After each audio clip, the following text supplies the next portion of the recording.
Alberto Alonso, the uncle of Jose Rizal, became the ambassador.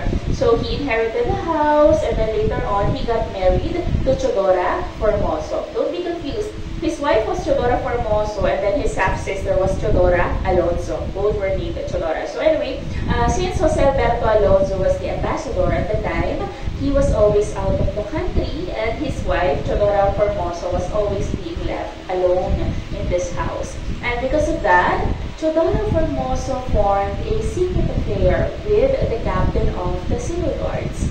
Now, when Jose Alberto Alonso found out that his wife was cheating on him, of course, immediately came home. Now, what do you think Jose Alberto did to his wife after knowing that she was cheating on him? Any idea? Let's start with you, sir.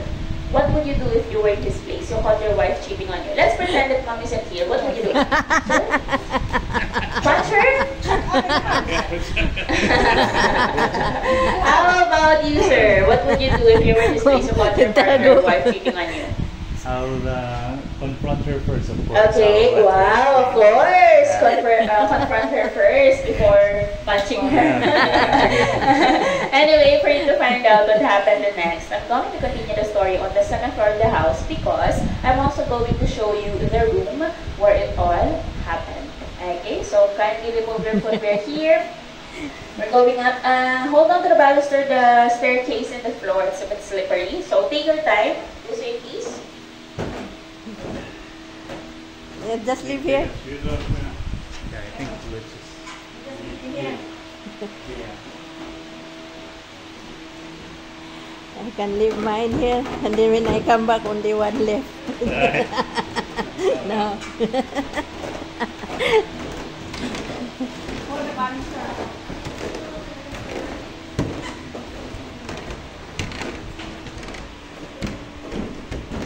Ang dulas naman.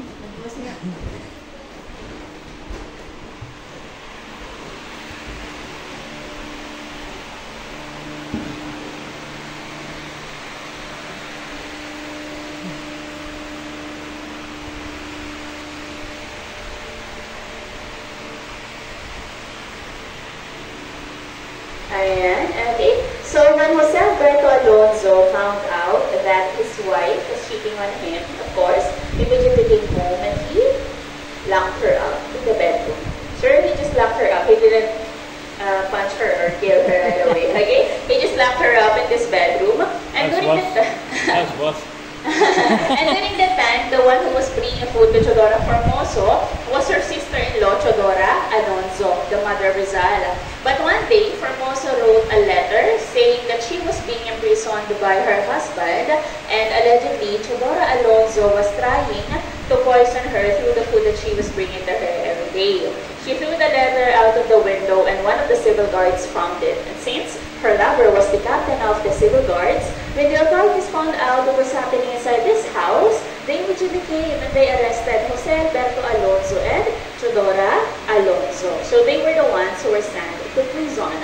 Now, during the time that the Alonso siblings were in prison, there was a huge occasion happening in Biñan, Laguna, wherein in that occasion, there was a little girl who was dancing gracefully. And the Governor General of Spain was also invited. So when the governor saw the little girl, he was entertained. So he came to the girl and asked her what she wanted in exchange for graceful dancing. Unbeknownst to the Governor General, the little girl was the youngest daughter of Chodora Alonso, Soledad. So of course, the young Soledad begged for the freedom of her mother and her uncle. So after 2 years, the Alonso siblings were finally freed. However, during that time, there was a new law implemented by the Spanish government, and that law was called Claveria 1849. If you're not familiar with it, Claveria 1849 was the law that gave us Filipinos our own surnames. And the surname that was given to Chodora Alonso's family was Rialonda.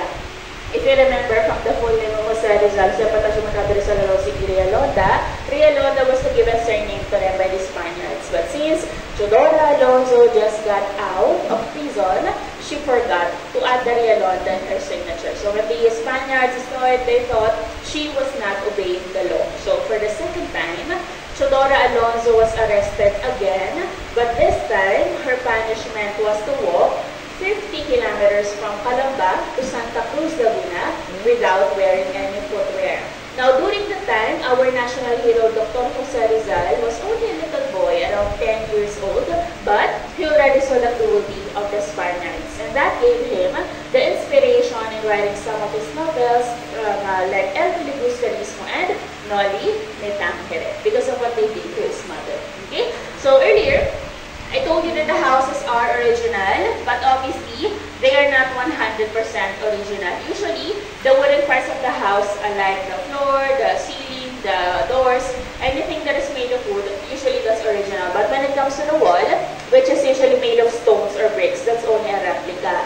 So the houses here are only around 50 to 60% original, only the wooden parts. However, this house, Casa Binyan, it only has 5% original parts. Okay, the staircase, the paintings here, and then the bedroom where Formoso was locked up before, also original. But the rest of the house, it's only a replica because until now, the original Casa Binyan is still Binyan, Laguna. So we were only able to buy the staircase, paintings, and the bedroom. Okay, everything else is only a replica.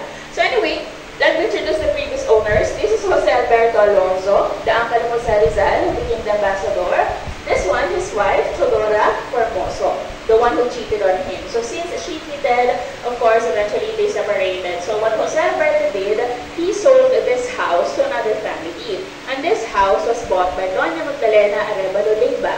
Later on, the house was passed down to Doña Magdalena's daughter, Doña Isabel. And then later on, it was passed down to her daughter, Doña Pilar. And then Doña Pilar got married to Zoilo Alberto.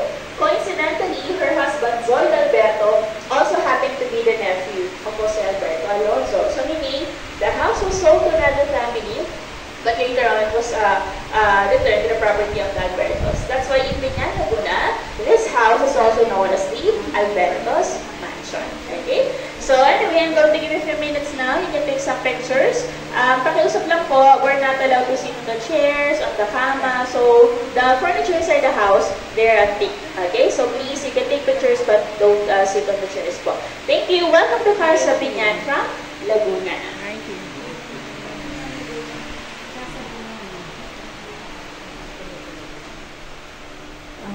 Ayan. Ito yung bedroom pala, oo. Replica na lang ito. Ah.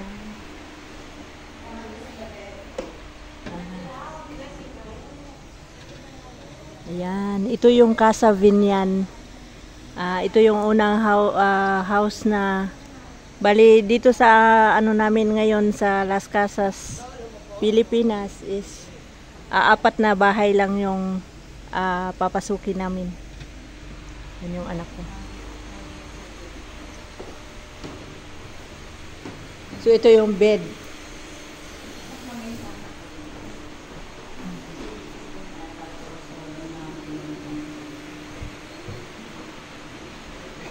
No touching.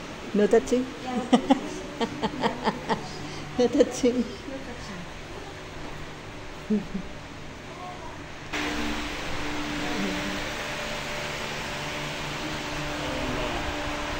Painter. Ha? I'm a painter. Oh, you're a painter? That's my necessity. Oh.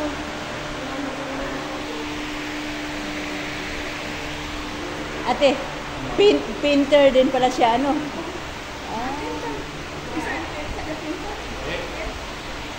Sa open. Yeah. I'm a painter. Sa open na printer. Pintor pala din siya.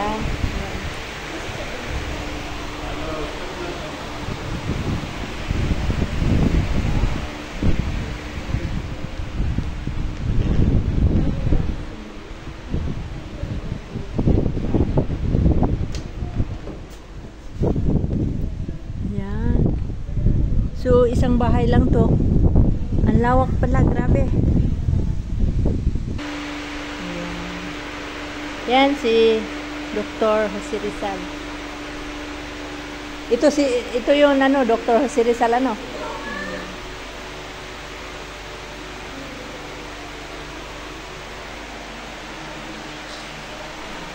Okay, sige po. So for my group, if you're okay with this house, we're going to visit our next